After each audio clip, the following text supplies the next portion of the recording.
When movie foreshadowing is done well, it can prove tremendously rewarding for repeat viewers, effectively winking at them for bothering to watch the film again and nodding towards future plot developments. These 10 films, though, all thoroughly entertaining and many of them even outright classics, all dared to include the sneakiest, subtlest hints at massive spoilers, such that anyone who noticed them on a subsequent viewing would surely start pointing at the screen like Leonardo DiCaprio. I'm Josh from WhatCulture.com, and these are 10 subtle ways movies foreshadowed major spoilers. Number 10. Sam Rockwell's name appears twice in the opening credits because he's a clone. Moon. Duncan Jones's terrific 2009 sci-fi film Moon centers around Sam Bell, a man nearing the end of a 3-year mining job on the far side of the moon. Eventually, though, it's revealed that Sam is actually one of many clones of the original Sam Bell, a fact that's subtly and ingeniously nodded at in the film's fantastic opening title sequence. The credits here are displayed on screen while we see Sam running on a treadmill, but if you look very closely,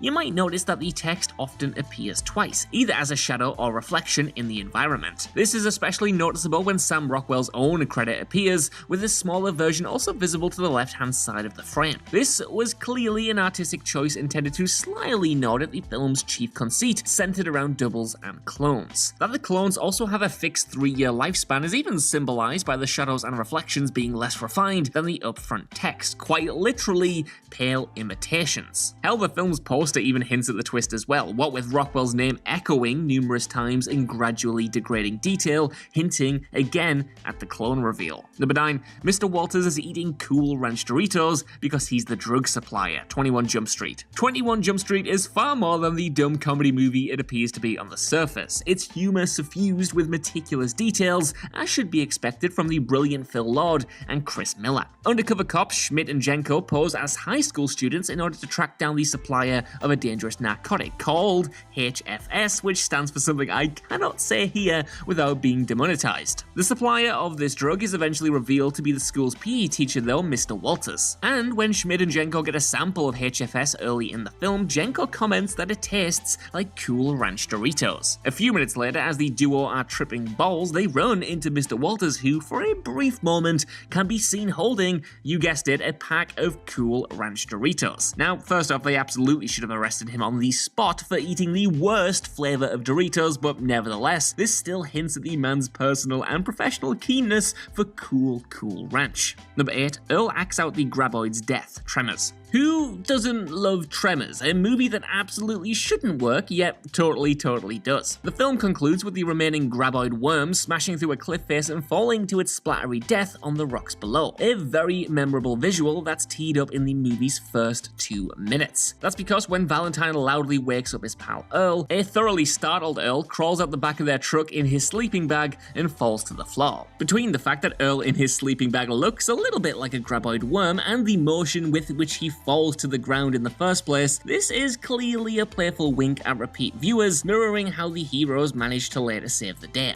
Number 7. Oliver and Peter are framed as blue outsiders, the world's end. Few filmmakers have proven themselves as adept at sneakily foreshadowing as Edgar Wright, who has included brilliant visual and verbal hints at future plot developments in almost every single one of his movies to date. Perhaps the least discussed and most underappreciated of Wright's major works, though, is The World's End, which follows a group of reunited friends going out on a pub crawl, all while an alien android invasion takes place around them. Later on, it's eventually revealed that 2 of the friends, Oliver and Peter, have been assimilated by the aliens and replaced as robots, a fact that's actually signposted numerous times throughout the film. Typically, anytime the group of 5 friends is shown standing in a line, Oliver and Peter will stand on the edges, literally making them outsiders in the group. In addition to that, they're also the only ones wearing blue, which is telling given that the androids are filled with a blue blood-like substance. Number 6. When Lou punches Tyler, the narrator flinches. Fight Club. Fight Club is such a brilliantly detailed, dense movie, with director David Fincher's typically meticulous approach providing plenty for audiences to pick up on repeat viewings. The massive late film twist is, of course, that Tyler Durden is actually a dissociated personality residing within the narrator's body and mind. There are many fascinating nods to this throughout the film that we've talked about loads already on the channel, though one of the subtlest and least discussed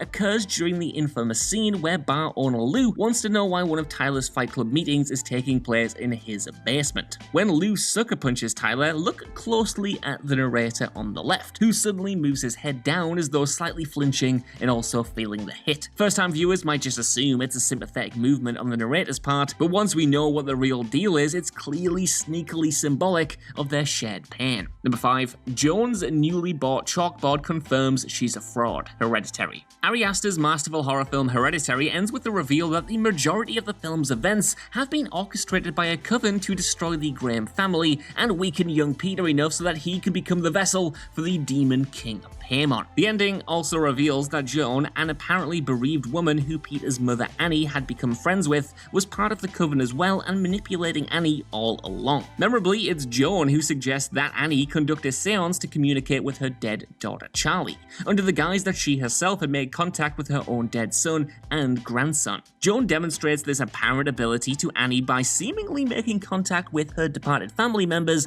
on an heirloom chalkboard. But if you pay close attention during the earlier scene where Joan first mentions the seance to Annie, we can actually see a brand new chalkboard in her car. This makes it clear that Joan and Paimon concocted the ruse to trick Annie, and yet it's so ingeniously hidden in plain sight that in the moment, you'd never even give it a second thought. You just think she's shopping for random goods. Number 4. Mulan's chess move foreshadows how she buries the Hun army. Mulan, 1998. Right at the start of Disney's original animated Mulan, you know, the good one, we briefly see Mulan move a chess piece on a Chinese chessboard. At a cursory glance, this seems completely innocuous, but anyone familiar with Chinese chess, which full disclosure I wasn't before voicing this article, will likely recognize that the piece Mulan moves translates into cannon in English. This is particularly telling given that Mulan ends up disabling the army later in the film by firing a cannon which causes an avalanche, burying her enemies. Given that the movie's world and culture were entirely new to the vast majority of viewers though, this clever foreshadowing was easily missed by most. Number 3. The protagonists share Butch and Sundance's real names and die the same way,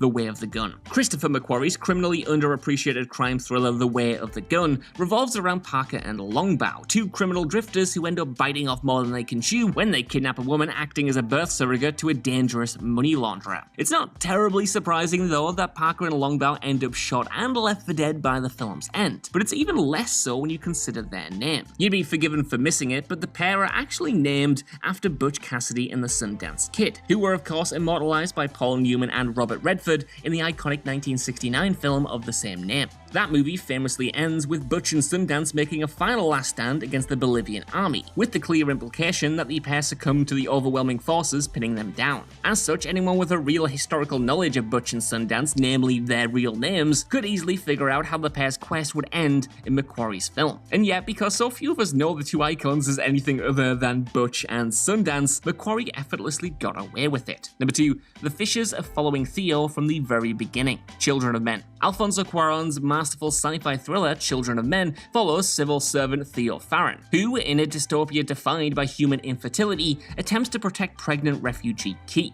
Theo and Key end up on the run from the militant immigrant rights group known as the Fishers, who wish to use Key and her baby as a political bargaining tool. Theo manages to get Key to a hideout belonging to his old friend Jasper, but soon enough, the Fishers do arrive in droves and they're forced to move on, while Jasper lays down his life to stall the Fishers in the process. Many viewers have questioned just how the Fishers found out about Jasper's hideout though, but this is subtly confirmed in one of the film's opening scenes when we see Theo taking the train. Seated behind him is a man who appears in numerous subsequent scenes as a member of the Fishers, even being present during Jasper's execution. We can then assume that the Fishers were tailing and monitoring Theo extensively prior to kidnapping him, ensuring that they knew exactly where he would go with Key. Brilliant. Number 1. The gun barrel spells out Bond's fate, No Time to Die. To the surprise of just about everyone, No Time to Die did the seemingly unthinkable act that few ever expected Bond producers to sign off on, that of course being killing James Bond. It was a massive shock in the cinema, even if the film's repeated line of "we have all the time in the world" did seem to foreshadow that a focal character, either Bond or more likely Madeline Swan, was going to die. Yet the real hint at Bond's eventual fate comes right at the start of the movie during its Bond's opening gun barrel sequence. While it at first seems like any usual gun barrel opening in a Bond movie,